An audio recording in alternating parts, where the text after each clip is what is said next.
I'm a guy that's 24. Each day I build some more. I like episode 7 and episode 8. I'm Rich Boy J. Hello boyos, Rich Boy J here back in with another video, and this is going to be another episode of the LEGO Star Wars MOC Showcase. You guys know how it goes. If you like what you see in this video, go to the links in the description and support those MOC builders. They certainly deserve it.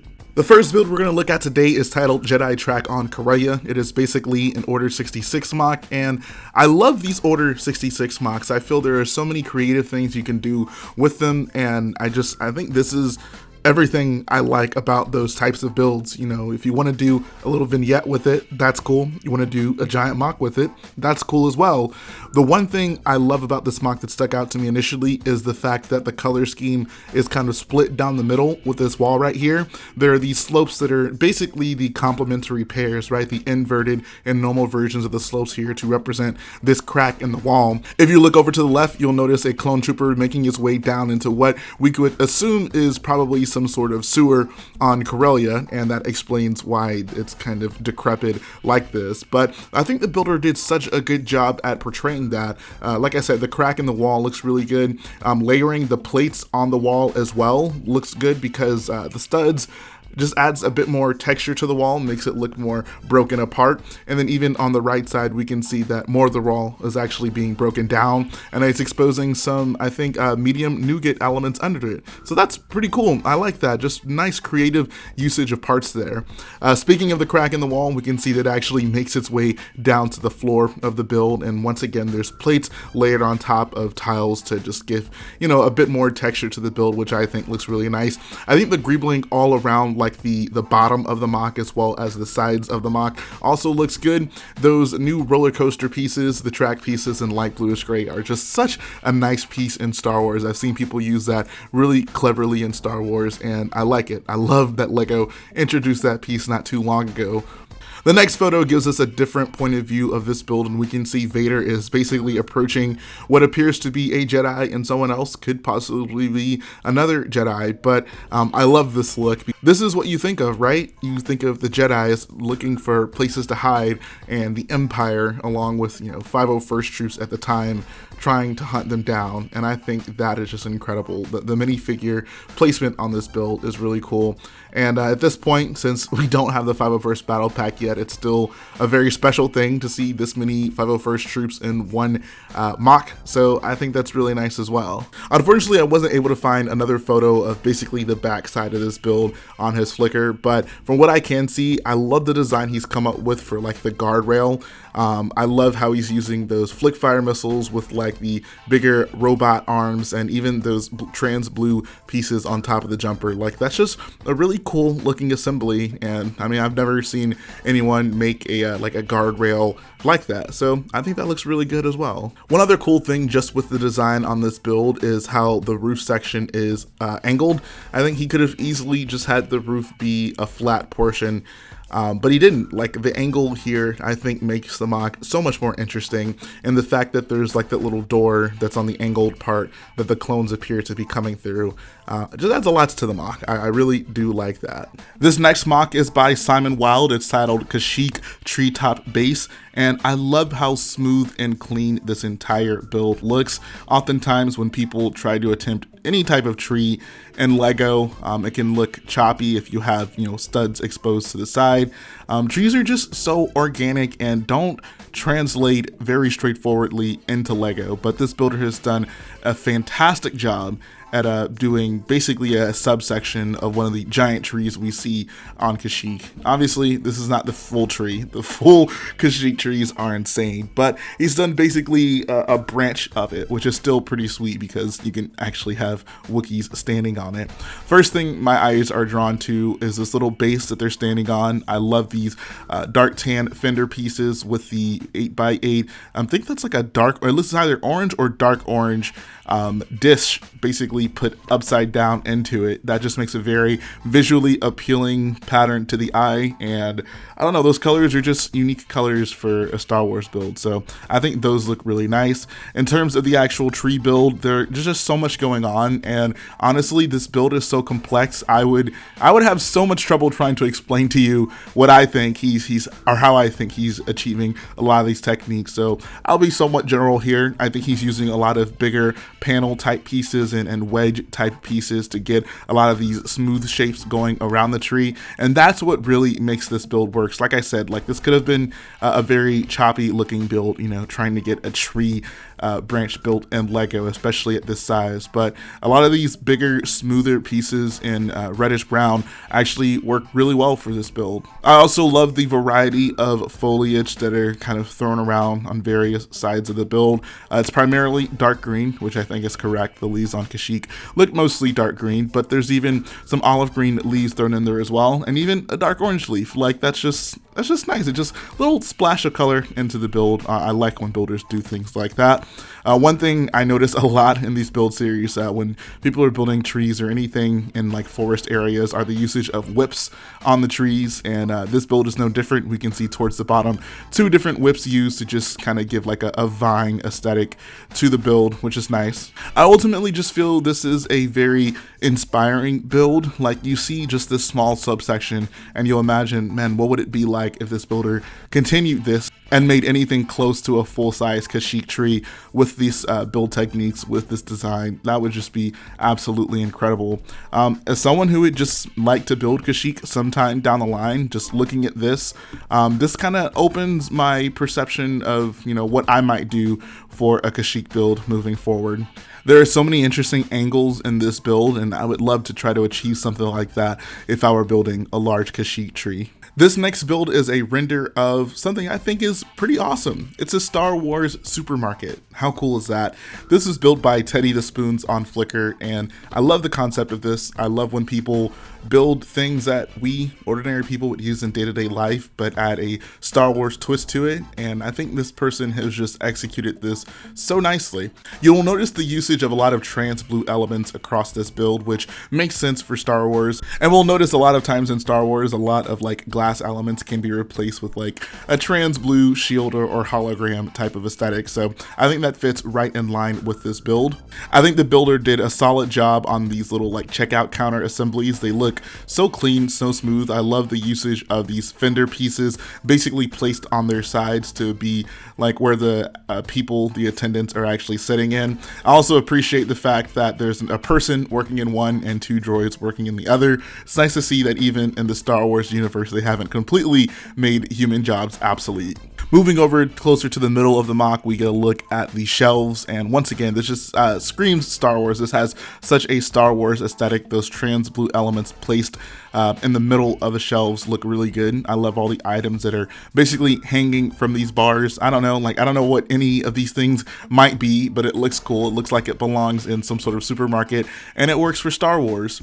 If we look over on the back wall, we'll see some ladders with some like cubbies attached to them. Nothing really in them, but the interesting part about this are the ladders next to these with just a whole bunch of stuff hanging from them, like crabs, weird scorpions, limbs. I love this because it's so reminiscent of that one scene in The Phantom Menace where there's the alien in the crowd who's selling frogs and other animals. These just really remind me of that scene, so I don't know if the builder was inspired by it, but if they were, I think that's a pretty cool inclusion in this build.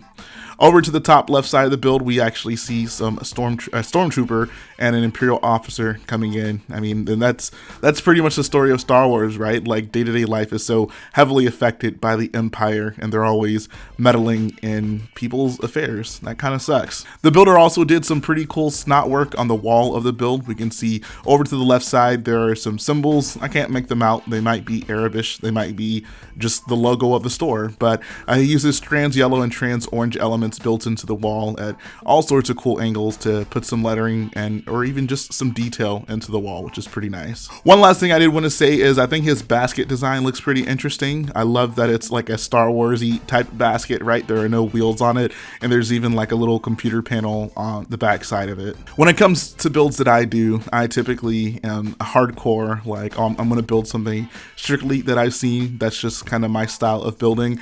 But I still have an appreciation for people who think outside of the box and do creative things like this, and just, you know, take a day-to-day thing that you might experience, add a Star Wars twist to it. I think that is just so cool and so creative. And the final mock today is the Siege of Rhen Var by JS Ninja Nerd.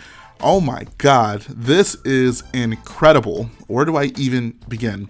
I guess first we gotta talk about the rock work. The rock work looks amazing. I love these Rhen Var mocks for this very reason. It's kind of like the opposite color palette of Hoth. Like Hoth is primarily things that are snow covered, and then you'll see some of the mountains poking through it. I think Rhen Var is mostly mountains, and then there's like piles of snow kind of dispersed randomly across the build, and that's just so cool to me. But in terms of the detail that the builder is actually using, I love the usage of just the various slopes here for the rock work on the mountains that are towards the back of the build.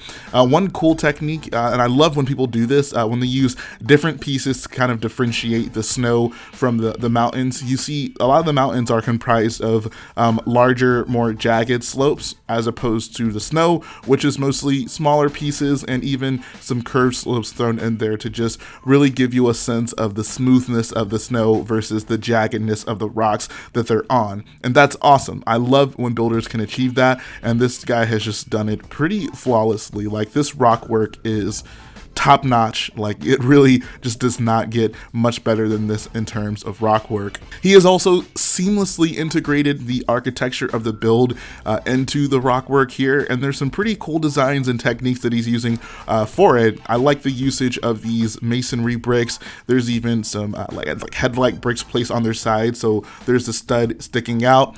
There's the 1x1 round plates to kind of give like two holes in a small section of the build, and even a bunch of cheese slopes basically placed top to bottom in there to give some nice texture to it as well. So there's just overall a ton of texture in this build, and it looks so incredible. The main circular section of the build over to the left side is just insane. Like, the columns that go up and then slant into it look so nice and so clean. I think if you had to just describe this build in a nutshell, it's seamless. Like, all these incredible angles just flow together so well. Like, I am just mind blown by how he got all of this to come together so nicely. If you actually take a closer look to that circular build, you can see there's even more techniques built into the walls here. There's some arches with the tiles kind of pushed into them to give just like a very subtle arch look to the build. And if you look where the stairs lead up to that circular section, there's basically a door there, and he's using the bricks from the spring-loaded missiles to basically just give a little bit more detail to the door, which is pretty cool. I think the battle layout on this build is also pretty sweet. You can see in the foreground we have some Sith Lord. I honestly don't know who that might be. This is the Old Republic, so I mean, maybe it's I don't think Malgus has two lightsabers though. Does Malgus also have a hood? I don't know. It's some Sith from the Old Republic. I have no doubt someone in the chat will confirm who that's supposed to be for me. I do know that that is Satele Shan with her double-sided lightsaber, and you basically have Satele with some Republic troopers taking on some of the OG Sith troopers. And like I said, the action just looks really cool. I love the use of that gem piece placed on the neck bracket on this guy's chest to show that he is getting blasted. There's even one of the trans blue superhero like a power energy pieces coming out of the gun that one of the Republic troopers is using towards the back. And then over to the left we have some more like Sith troopers and Republic troopers both trying to get a strategic position in the battle. And this is all just so cool. Like, I could just look at this mock all day long. I feel like the more I look at it, the more I appreciate the fact that there is just so much detail, and you know, there's a pretty consistent technique used all throughout the build. Like, This build, like just the angles of this build alone would be complicated, but trying to achieve those angles while still maintaining the various techniques he's using with the texture of like the surfaces of the architecture, that is just some next level stuff. One of the other really cool things about the build is over to the top left section of the MOC, we have a pretty cool explosion. I always talk about how explosions aren't the easiest thing to achieve in LEGO. This guy has done it right. This guy has made a pretty amazing and epic looking explosion on this build. I love that. There's also some pretty cool smaller details incorporated into the build. For example, we have these cargo crates that are lining up the outside of what I would assume is probably some sort of Republic base. It looks like the Republic troops are trying to defend wherever they are. Or I don't know, maybe they brought the fight to the Empire. But nonetheless, the cargo crates that are lined up along the walls look pretty nice.